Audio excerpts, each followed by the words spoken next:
અમરેલી જિલ્લામાં પ્રગતિશીલ ખેડૂતોને ખેતીમાં જોરદાર સફળતા મળી રહી છે અને ઔષધીય ફળ ગણાતા પપૈયાની ખેતીથી પ્રતાપગઢના ખેડૂત લાખો રૂપિયાની આવક મેળવી રહ્યા છે। ત્યારે સામાન્ય ખર્ચમાંથી ખેડૂતે લાખો રૂપિયાની કમાણી કેવી રીતે કરી, જોઈએ આ ખેતી વિષયક અહેવાલમાં। નમસ્કાર દર્શક મિત્રો, BS9 TV ન્યૂઝમાં આપની સાથે હું છું નેહા પટેલ।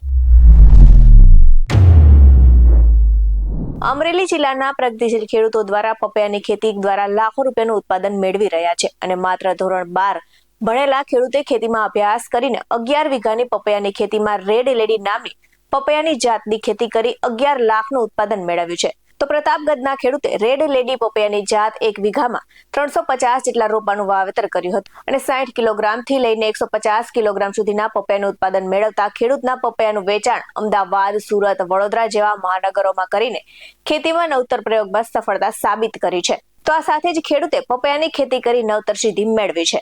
તો અમરેલી જિલ્લાના લાઠી તાલુકાના પ્રતાપગઢ ગામના પ્રગતિશીલ ખેડૂતે પરંપરાગત ખેતી છોડીને બાગાયતી ખેતી અપનાવી છે અને પપૈયાના વાવેતરથી એક જ સિઝનમાં નોંધપાત્ર આવક મેળવી છે।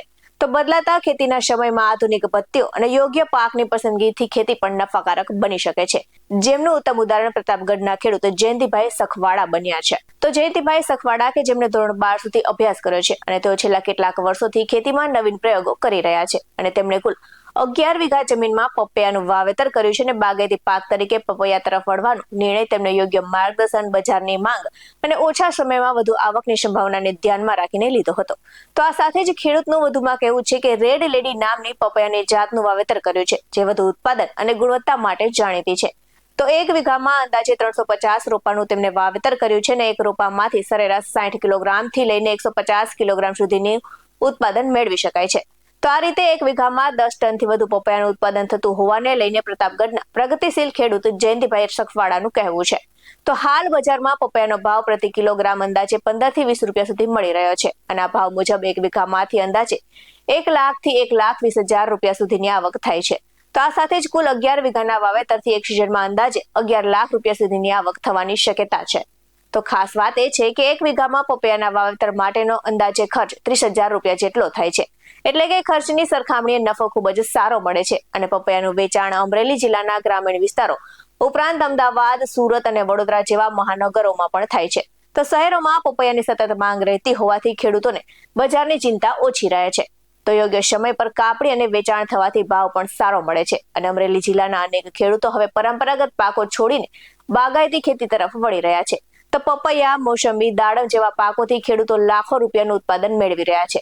તો જયંતિભાઈ સખવાડાની સફળતા અન્ય ખેડૂતો માટે પણ પ્રેરણારૂપ બની છે અને તેઓ માને છે કે યોગ્ય આયોજન, મહેનત અને આધુનિક ખેતી પદ્ધતિ અપનાવવામાં આવે તો ખેતી આજે પણ લાભદાયક વ્યવસાય સાબિત થઈ શકે છે।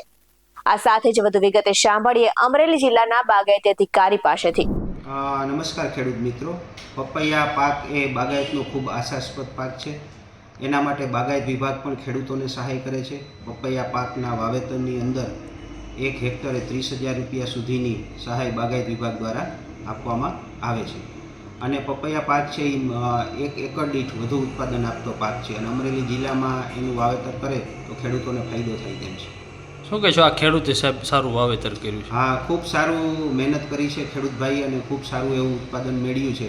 તો અમારા પ્રગતિશીલ ખેડૂત છે તો એના કારણે બીજા ખેડૂતો પણ આ વાવેતર કરવા માટે પ્રોત્સાહિત થાય તેવું લાગે છે। ત્યારબાદ આ સાથે જ વધુ વિગતે સાંભળીએ પ્રતાપગઢના પ્રગતિશીલ ખેડૂત જયંતિભાઈ સખવાડા પાસેથી। મારું નામ જયંતિભાઈ નાથાભાઈ સખવાડા, ગામ પ્રતાપગઢ, તાલુકો લાઠી, જિલ્લો અમરેલી।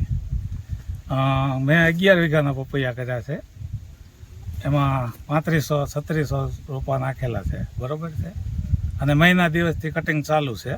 એપ્રિલમાં રોપ્યા હતા, 1 મહિનાથી વેચાણ ચાલુ છે। શું ઉત્પાદન મળે છે અને કેટલી આશા?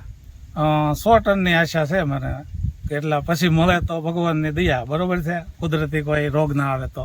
વેચાણ ક્યાં મિનિમમ 100 ટન મૂકેલા છે, બરોબર। વેચાણ ક્યાં કરો? વેચાણ લોકલમાં, આજુબાજુના તાલુકામાં, લાઠી, દામનગર, બાબરા, અમરેલી, અકાળા।